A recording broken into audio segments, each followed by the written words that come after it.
ಎಲ್ರಿಗೂ ನಮಸ್ಕಾರ. ಎಲ್ಲರೂ ಹೇಗಿದ್ದೀರಾ? ಎಲ್ಲರೂ ಚೆನ್ನಾಗಿದ್ದೀರಾ ಅಂತ ಅನ್ಕೋತೀನಿ. ಇವತ್ತು ಲಾಗ್ನ ನಾನಿಲ್ಲಿ ಕಾರ್ ಶೋರೂಮಿಂದ ಸ್ಟಾರ್ಟ್ ಮಾಡ್ತಿದ್ದೀನಿ. ಯಾಕಂದರೆ ಇಲ್ಲಿ ನಮ್ಮನ್ನ ಒಂದು ಕಾರ್ ತೊಗೊಳೋರಿದ್ರು. ಅವರು ವರ್ಕ್ ಪರ್ಪೋಸಾಗಿ ಇವತ್ತು ಆ ಕಾರ್ ಡೆಲಿವರಿ ಇತ್ತು. ಹೀಗಾಗಿ ನಾವೆಲ್ಲರೂ ಸೇರಿ ಇವತ್ತು ಶೋರೂಮ್ಗೆ ಬಂದಿದ್ದೀವಿ. ಮೊದಲೇ ಬಂದು ಕಾರ್ನೆಲ್ಲ ಬುಕ್ ಮಾಡಿ ಹೋಗಿದ್ದೇವೆ. ಇವತ್ತು ಡೆಲಿವರಿ ಮಾತ್ರ ಇತ್ತು. ಹೀಗಾಗಿ ನಾವೆಲ್ಲ ಫುಲ್ ಫ್ಯಾಮಿಲಿ ಮತ್ತು ನಮ್ಮ ಅಣ್ಣನ ಫ್ರೆಂಡ್ಸ್ ಕೂಡ ಎಲ್ಲರೂ ಬಂದಿದ್ದರು. ಇಲ್ಲಿ ನಮ್ಮ ಅಣ್ಣನೆಲ್ಲ ಫ್ರೆಂಡ್ಸ್ಗಳು ಸೇರಿ ಪೂಜೆಗೆಲ್ಲ ಪ್ರಿಪ್ರೇಷನ್ ಮಾಡ್ತಿದ್ರು. ನಾವಿಲ್ಲಿ ಪೂಜೆಗಂತೇಳಿ 2 ಹಾರಗಳನ್ನು ತರಿಸಿದ್ದೇವೆ, ದೊಡ್ಡದು. ಒಂದು ಕಾರಿಗಾಗುತ್ತೆ, ಮತ್ತೊಂದು ನಮ್ಮ ಊರಲ್ಲಿರೋ ದೇವರಿಗಾಗುತ್ತೆ ಅಂಥೇಳಿ. ಯಾಕಂದರೆ ಸಾಯಂಕಾಲ ದೇವ್ರ ಗುಡಿಯಲ್ಲಿ ಕೂಡ ನಾವು ಪೂಜೆ ಇಟ್ಕೊಂಡಿದ್ದೇವೆ. ಇವೆರಡು ಹಾರಗಳನ್ನು ನಾವು ದಾವಣಗೆರೆಯಿಂದ ತರಿಸ್ಕೊಂಡಿದ್ದು. ಬಿಜಾಪುರದಲ್ಲಿ ಸಿಗ್ತಾವ, ಬಟ್ ದಾವಣಗೆರೆಯಿಂದ ನಮಗೆ ತುಂಬ ಕಡಿಮೆ ಬೆಲೆಗೆ ಸಿಗ್ತಾವ. ನಮಗೆ ಈ 2 ಹಾರಗಳು ಅರೌಂಡ್ 1000 ರೂಪೀಸ್ಗೆಲ್ಲ ಸಿಕ್ಬಿಡ್ತಾವೆ ದಾವಣಗೆರೆಯಲ್ಲಿ. ಹೀಗಾಗಿ ನಾವು ಅಲ್ಲಿಂದನೇ ಇದನ್ನು ಪರ್ಚೇಸ್ ಮಾಡ್ಕೊಂಡಿದ್ದು. ಮತ್ತು ಹೇಳಬೇಕಂದ್ರೆ ನಮ್ಮ ಅಣ್ಣನ ಫ್ರೆಂಡ್ಸ್ ಗ್ಯಾಂಗಲ್ಲಿ ವಿಡಿಯೋಗ್ರಾಫರ್, ಫೋಟೋಗ್ರಾಫರ್, ಸ್ವಾಮಿಗಳು ಎಲ್ಲರೂ ಇದ್ದರು.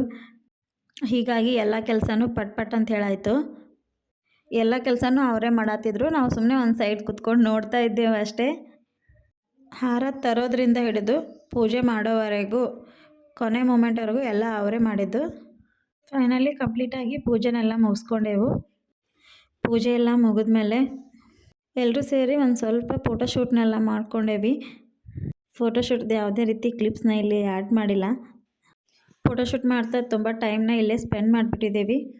ಹೀಗಾಗಿ ಪೂಜೆನೆಲ್ಲ ಮುಗಿಸ್ಕೊಂಡು ಅಲ್ಲೇ ನಿಯರ್ ಇರೋ ರಾಮಕೃಷ್ಣ ಹೋಟೆಲ್ಗೆ ಬಂದಿದ್ದೇವೆ. ಮಧ್ಯಾಹ್ನ ಊಟನೆಲ್ಲ ಅಲ್ಲೇ ಮುಗಿಸ್ಕೊಂಡು ಒಂದಷ್ಟು ಪಾರ್ಸಲ್ ಕೊಡೋವಿದೆ ಅಂಥೇಳಿ ಆ ವೆಹಿಕಲ್ನ ತೊಗೊಂಡು ಅವರೆಲ್ಲ ಹೋದರು. ಬೇರೆ ವೆಹಿಕಲಲ್ಲಿ ನಾವು ಊರ ಕಡೆ ಬಂದೇವಿ. ಹೊಸ ಕಾರ ಊರಿಗೆ ಸಾಯಂಕಾಲ ಬರುತ್ತಂತ ಹೇಳಿದರು. ಹೀಗಾಗಿ ಅದ್ರ ಪೂಜೆ ಕೂಡ ಸಾಯಂಕಾಲ ಇಟ್ಕೊಂಡಿದ್ರು. ಅಲ್ಲೇ ನಮ್ಮ ಊರಲ್ಲಿರೋ ಒಂದು ನಮ್ಮದೇ ಆದ ಟೆಂಪಲಲ್ಲಿ ನಾವು ಪೂಜೆನ ಇಟ್ಕೊಂಡಿದ್ದೇವೆ. ಹೀಗಾಗಿ ಅಣ್ಣ ಅವ್ರ ಫ್ರೆಂಡ್ಸಿಗೆಲ್ಲ ಇನ್ವೈಟ್ ಮಾಡಿದರು. ನಮಗಿಲ್ಲಿ 30 ಜನಕ್ಕೆ ಆಗುವಷ್ಟು ಪಲಾವ್ ಮಾಡಂತ ಹೇಳಿದರು.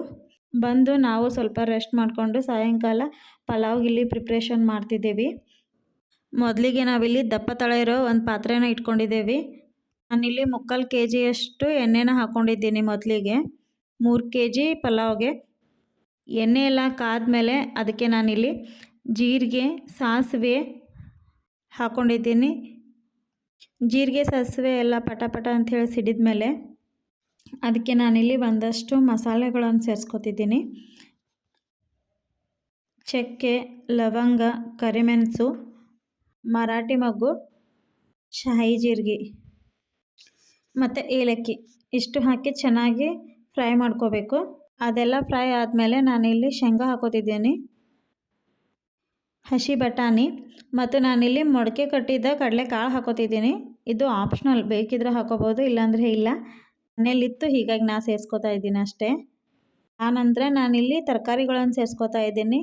ನಮ್ಮ ಮನೇಲಿ ಎಷ್ಟು ತರಕಾರಿ ಇತ್ತೋ ಅಷ್ಟು ತರಕಾರಿನ ಇಲ್ಲಿ ಸೇರಿಸ್ಕೊಂಡಿದ್ದೀನಿ.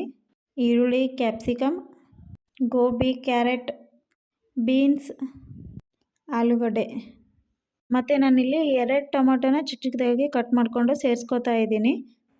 ಆಮೇಲೆ ನಾನಿಲ್ಲಿ ಇದಕ್ಕೆ ಸ್ವಲ್ಪ ಅರಶಿನ ಪುಡಿ ಹಾಕೋತಿದ್ದೀನಿ, ಧನಿಯಾ ಪೌಡ್ರ್ ಮತ್ತು ನಾನಿಲ್ಲಿ ಇದಕ್ಕೆ ಜೀರಾ ಪೌಡ್ರ್ ಹಾಕ್ಕೊಂಡು ಚೆನ್ನಾಗಿ ಮಿಕ್ಸ್ ಮಾಡ್ಕೊತಿದ್ದೀನಿ. ಧನಿಯಾ ಪೌಡ್ರ್ ಮತ್ತು ಜೀರಾ ಪೌಡ್ರ್ ಆಪ್ಷನಲ್, ಬೇಕಿದ್ರೆ ಹಾಕೋಬೋದು, ಇಲ್ಲದೇ ಆದರೆ ಇಲ್ಲ. ನಾನು ಟೇಸ್ಟ್ ಚೆನ್ನಾಗಿ ಬರುತ್ತಂತೇಳಿ ಹಾಕ್ಕೊಂಡು ಚೆನ್ನಾಗಿ ಇಲ್ಲಿ ನಾನು ಮಿಕ್ಸ್ ಮಾಡ್ಕೊತಿದ್ದೀನಿ. ತರಕಾರಿ ಒಂದು ಸ್ವಲ್ಪ ಹೊತ್ತು ಎಣ್ಣೆಯಲ್ಲಿ ಬೇಯಬೇಕು ಚೆನ್ನಾಗಿ. ತರಕಾರಿ ಒಂದು ಸ್ವಲ್ಪ ಸಾಫ್ಟ್ ಆದಮೇಲೆ ನಾನಿಲ್ಲಿ ಇದಕ್ಕೆ ಗರಂ ಮಸಾಲ ಆ್ಯಡ್ ಮಾಡ್ಕೊತಿದ್ದೀನಿ. ನಾನಿಲ್ಲಿ ಜಾಸ್ತಿ ಕ್ವಾಂಟಿಟಿಲಿ ಮಾಡ್ತಾ ಇರೋದ್ರಿಂದ ಜಾಸ್ತಿ ಕ್ವಾಂಟಿಟಿ ತೊಗೊಂಡಿದ್ದೀನಿ. ಮನೇಲಿ ಮಾಡ್ಕೊಳ್ಳೋರಿದ್ದರೆ ಕ್ವಾಂಟಿಟಿನ ನೋಡಿ ತೊಗೊಳ್ರಿ. ಆಮೇಲೆ ನಾನಿಲ್ಲಿ ಶುಂಠಿ ಅಲ್ಲ ಪೇಸ್ಟ್ನ ಹಾಕ್ಕೊಂಡು ಹಸಿ ವಾಸನೆ ಹೋಗೋವರೆಗೂ ಫ್ರೈ ಮಾಡ್ಕೋಬೇಕು. ಅಮ್ಮನ ಮನೆಯಲ್ಲಿ ಒಂದು ಸ್ವಲ್ಪ ಬೆಳಕು ಕಡಿಮೆ ಇತ್ತು, ಹೀಗಾಗಿ ಅಡುಗೆ ಮಾಡೋ ವಿಡಿಯೋ ಎಲ್ಲ ಸ್ವಲ್ಪ ಕತ್ಲಾಗಿ ಬರ್ತಾಯಿದೆ. ಆಮೇಲೆ ನಾನಿಲ್ಲಿ ಕೊತ್ತಂಬರಿ, ಪುದೀನ, ಹಸಿ ಶುಂಠಿ, ಅಲ್ಲ, ಮೆಣಸಿನ್ಕಾಯಿ ಎಲ್ಲನೂ ಸಣ್ಣಗೆ ಪೇಸ್ಟ್ ಮಾಡಿ ಇಟ್ಕೊಂಡಿದ್ದೆ.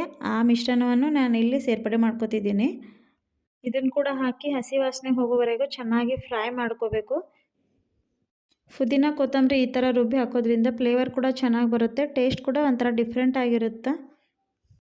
ಆಮೇಲೆ ಇದನ್ನು ಚೆನ್ನಾಗಿ ಕಲಿಸ್ಬಿಟ್ಟು ಇದನ್ನು ಒಂದು ಸ್ವಲ್ಪ ತರಕಾರಿ ಎಲ್ಲ ಬೇಯಲಿ ಇನ್ನೂ ಒಂದು ಸ್ವಲ್ಪ ಅಂಥೇಳಿ ಒಂದು 10 ನಿಮಿಷ ಇದನ್ನು ಪ್ಲೇಟ್ ಮುಚ್ಚಿ ಹಾಗೆ ಬಿಡ್ತಾ ಇದ್ದೇನೆ, ತರಕಾರಿ ಎಲ್ಲ ಸಾಫ್ಟ್ ಆಗಲಿ ಅಂಥೇಳಿ. 10 ನಿಮಿಷ ಆದಮೇಲೆ ತರಕಾರಿ ಎಲ್ಲ ಇಲ್ಲಿ ಸಾಫ್ಟ್ ಆಗಿದೆ, ನೀವು ಇಲ್ಲಿ ನೋಡ್ತಿರ್ಬೋದು. ಇದಕ್ಕೆ ನಾನಿಲ್ಲಿ ಮೊಸರು ಸೇರಿಸ್ಕೊತಾ ಇದ್ದೀನಿ. ಮೊಸರು ಹುಳಿ ಇದ್ದಷ್ಟು ಟೇಸ್ಟ್ ಚೆನ್ನಾಗಿ ಬರುತ್ತೆ. ಮೊಸರು ಹಾಕಿ ಚೆನ್ನಾಗಿ ಕಲಿಸ್ಕೋಬೇಕು. ಮೊಸರೆಲ್ಲ ಒಂದೇ ಥರ ಕೂಡ್ಕೋಬೇಕು, ಆ ಥರ ಚೆನ್ನಾಗಿ ಕಲಿಸ್ಕೋಬೇಕು. ಮೊಸರು ಚೆನ್ನಾಗಿ ಮಿಕ್ಸ್ ಆದಮೇಲೆ ಇಲ್ಲಿ ರುಚಿಗೆ ತಕ್ಕಷ್ಟು ಉಪ್ಪು ಹಾಕೋತಿದ್ದೀನಿ. ಕ್ವಾಂಟಿಟಿ ಜಾಸ್ತಿ ಇರೋದ್ರಿಂದ ಉಪ್ಪು ಮತ್ತು ಆಮೇಲೆ ನೋಡಿ ಹಾಕೋಬೋದು ಅಂಥೇಳಿ ನಾನಿಲ್ಲಿ ಮೊದಲಿಗೆ ಸ್ವಲ್ಪ ಮಾತ್ರ ಹಾಕೋತಿದ್ದೀನಿ. ಯಾಕೆಂದರೆ ನಾನು ಆಲ್ರೆಡಿ ಕೊತ್ತಂಬರಿ ಪೇಸ್ಟ್ನಲ್ಲಿ ಹಾಕ್ಕೊಂಡ್ಬಿಟ್ಟಿದ್ದೆ ಒಂದು ಸ್ವಲ್ಪ, ಮತ್ತು ಹೆಚ್ಚಿಗೆ ಆಗುತ್ತೆ ಅಂಥೇಳಿ ಭಯ ಆಗಿ ನಾನಿಲ್ಲಿ ಸ್ವಲ್ಪ ಮಾತ್ರ ಆ್ಯಡ್ ಮಾಡ್ಕೊಂಡಿದ್ದೀನಿ. ಆಮೇಲೆ ನಾನಿಲ್ಲಿ ತೊಳೆದಿಟ್ಟಿರೋ ಅಕ್ಕಿನ ಸೇರಿಸ್ಕೊತಾ ಇದ್ದೀನಿ.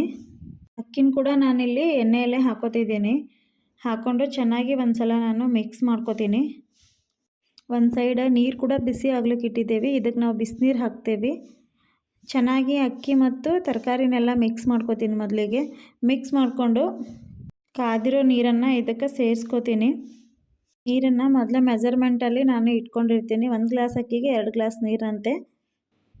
ಹೀಗೆ ಮಾಡೋದ್ರಿಂದ ಅನ್ನ ಬೇಗ ಆಗುತ್ತೆ ಮತ್ತು ಉದುರಾಗಿ ಕೂಡ ಬರುತ್ತೆ, ಅನ್ನಕ್ಕೆ ನೀರು ಕೂಡ ಜಾಸ್ತಿ ಆಗೋಲ್ಲ. ನಾವು ಕೂಡ ಇಲ್ಲಿ ಪಲಾವ್ಗೆಲ್ಲ ರೆಡಿ ಮಾಡಿ ಗಾಡಿ ಬಂದಿತ್ತು, ಹೀಗಾಗಿ ಪೂಜೆಗೆ ಅಂಥೇಳಿ ಅವಸರಾಗಿ ಹೋದೇವಿ. ಹೀಗಾಗಿ ಪಲಾವ್ ಮುಗಿದ ಮೇಲೆ ಯಾವುದೇ ರೀತಿ ವಿಡಿಯೋ ಶಾರ್ಟ್ನ ತೊಗೊಲಿಲ್ಲ. ಪಲಾವ್ ಮಾತ್ರ ತುಂಬ ಚೆನ್ನಾಗಿ ಬಂದಿತ್ತು. ನಾವು ಕೂಡ ಜಾಸ್ತಿ ಕ್ವಾಂಟಿಟಿಲಿ ಯಾವಾಗಲೂ ಮಾಡಲ್ಲ, ಅದು ಒಂಥರ ಭಯ ಇತ್ತು ಹೇಗೆ ಬರುತ್ತೋ ಏನೋ ಅಂಥೇಳಿ. ಪಲಾವ್ ಎಷ್ಟು ಚೆನ್ನಾಗಾಗಿತ್ತು ಅಂದರೆ ನಮಗೆ ಒಂದು ಪ್ಲೇಟ್ ಕೂಡ ಉಳಿದಿಲ್ಲ. ಮತ್ತೆ ರಾತ್ರಿ ನಾವು ಬಂದು ಅಡುಗೆ ಮಾಡ್ಕೊಂಡು ಊಟ ಮಾಡಿದ್ದೇವೆ, ಅಷ್ಟು ಚೆನ್ನಾಗಾಗಿತ್ತು. ನಾವು ಕೂಡ ರೆಡಿಯಾಗಿಬಿಟ್ಟು ಸಾಯಂಕಾಲ ಇಲ್ಲಿ ದೇವ್ರ ಪೂಜೆಗೆ ಅಂಥೇಳಿ ನಾವು ಬಂದಿದ್ದೇವೆ. ವೆಹಿಕಲ್ ಕೂಡ ಬಂದಿತ್ತು, ಅದನ್ನು ಇಲ್ಲೇ ಪೂಜೆ ಮಾಡಿಸಿದ್ರೆ ಆಯ್ತು ಅಂಥೇಳಿ ಗುಡಿಗೆ ತೊಗೊಂಡು ಬಂದಿದ್ದೇವೆ. ವೆಹಿಕಲ್ ಬರೋ ಅಷ್ಟರಲ್ಲಿ ತುಂಬ ಟೈಮ್ ಆಗಿಬಿಟ್ಟಿತ್ತು, ಯಾಕಂದರೆ ತುಂಬ ಪಾರ್ಸಲ್ ಇಂತತ್ತ, ಹೀಗಾಗಿ ಬರೋದು ಲೇಟ್ ಆಗಿತ್ತು. ಅದು ಬರೋ ಅಷ್ಟರಲ್ಲಿ ಅರೌಂಡ್ ಒಂದು 8 o'clock ಆಗಿತ್ತು ಅನಿಸುತ್ತೆ ಟೈಮ್. ಅದು ಬಂದಮೇಲೆ ನಾವೆಲ್ಲ ಪೂಜೆ ಪ್ರಿಪ್ರೇಷನ್ ಎಲ್ಲ ಸ್ಟಾರ್ಟ್ ಮಾಡ್ಕೊಂಡೇವಿ. ಬಿಜಾಪುರಕ್ಕೆ ಜಾಸ್ತಿ ಜನ ಬರೋಕ್ಕಾಗಲ್ಲ ಅಂಥೇಳಿ ಊರಲ್ಲಿರೋ ಫ್ರೆಂಡ್ಸಿಗೆಲ್ಲ ಇನ್ವೈಟ್ ಮಾಡಿದ್ದೆ, ಅವ್ರು ಕೂಡ ಬಂದಿದ್ದರು. ಅವ್ರು ಕೂಡ ಪೂಜೆಗೆಲ್ಲ ತುಂಬ ಹೆಲ್ಪ್ ಮಾಡ್ತಿದ್ರು. ಈ ಹಾರ ಕೂಡ ನಾವು ದಾವಣಗೆರೆಯಿಂದನೇ ತರಿಸಿದ್ದು. ಮನೇಲಿ ಏನಾದರೂ ಪೂಜೆ ಅಥವಾ ಏನಾದರೂ ಕಾರ್ಯಕ್ರಮ ಇದ್ದರೆ ತುಂಬ ಹೂಗಳು ಬೇಕಾದರೆ ನಾವು ದಾವಣಗೆರೆಯಿಂದನೇ ತರಿಸ್ಕೊಳ್ಳೋದು. ಅಲ್ಲಿಂದ ನಮಗೆ ಅವರು ಪಾರ್ಸಲ್ ಹಾಕ್ತಾರೆ, ಹೀಗಾಗಿ ನಮ್ಗೆ ತುಂಬ ಕಡಿಮೆ ರೇಟಿಗೆ ತುಂಬ ಚೆನ್ನಾಗಿರೋ ಹೂಗಳು ಸಿಗ್ತವೆ. ನೀವು ಇಲ್ಲಿ ನೋಡ್ತಿರ್ಬೋದು, ಈ ಹಾರಕ್ಕೆ ನಾವು 500 ರೂಪಾಯಿ ಮಾತ್ರ ಅಲ್ಲಿ ಪೇ ಮಾಡಿರೋದು. ಇಲ್ಲಾದರೆ ತುಂಬ ನಮಗೆ ರೇಟ್ ಕಾಸ್ಟ್ ಜಾಸ್ತಿ ಅನಿಸುತ್ತೆ. ಎಲ್ಲರೂ ಪೂಜೆ ಪ್ರಿಪ್ರೇಷನ್ ಮಾಡ್ತಿದ್ರೆ ಇವಳು ಮಾತ್ರ ಇವಳು ಲೋಕದಲ್ಲೇ ಇದ್ದಳು. ಇವಳು ಮಾತ್ರ ಸುಮ್ಮನೆ ಇರ್ತಿರ್ಲಿಲ್ಲ. ಪೂಜೆಗೆ ತಂದಿರೋ ಸಾಮಾನೆಲ್ಲ ತನಗೆ ಯಾವ ರೀತಿ ಬೇಕೋ ಆ ರಥ ಎತ್ಕೊಂಡು ಹೋಗ್ತಾ ಇದ್ಲು. ಇವಳನ್ನ ಕಂಟ್ರೋಲ್ ಮಾಡೋದೇ ಒಂದು ದೊಡ್ಡ ಕೆಲಸ ಆಗಿತ್ತು. ಇವು ಟಾರ್ಚರ್ ತುಂಬ ಆಗಿತ್ತು. ಇವು ಟಾರ್ಚರಿಂದ ನಮಗೆ ಪೂಜೆ ಯಾವಾಗ ಮುಗೀತೋ, ಎಷ್ಟು ಬೇಗ ಮುಗಿಸ್ತಾರೋ ಅಂಥೇಳಿ ನಮಗೆ ಅನ್ನಿಸ್ತಿತ್ತು. ಯಾಕಂದರೆ ಇವಳು ಕೊಡೋ ಟಾರ್ಚರ್ ಅಷ್ಟಿಷ್ಟಲ್ಲ. ಫೈನಲಿ ಪೂಜೆನ ಸ್ಟಾರ್ಟ್ ಮಾಡಿದರು. ಹೊರಗಡೆ ಗುಡಿಯಲ್ಲಿ ಕರೆಂಟ್ ಇರಲಿಲ್ಲ, ಹೀಗಾಗಿ ವಿಡಿಯೋಸ್ ಅಷ್ಟೊಂದು ಕ್ಲಿಯರಾಗಿ ಏನು ಬರಲಿಲ್ಲ. ತುಂಬ ಬ್ಲರ್ ಮತ್ತು ಬ್ಲ್ಯಾಕ್ ಆಗಿ ಕಾಣ್ತಿತ್ತು. ಅದೇ ಕ್ಲಿಪ್ನ ನಾನಿಲ್ಲಿ ಆ್ಯಡ್ ಮಾಡ್ಕೊಂಡಿದ್ದೀನಿ.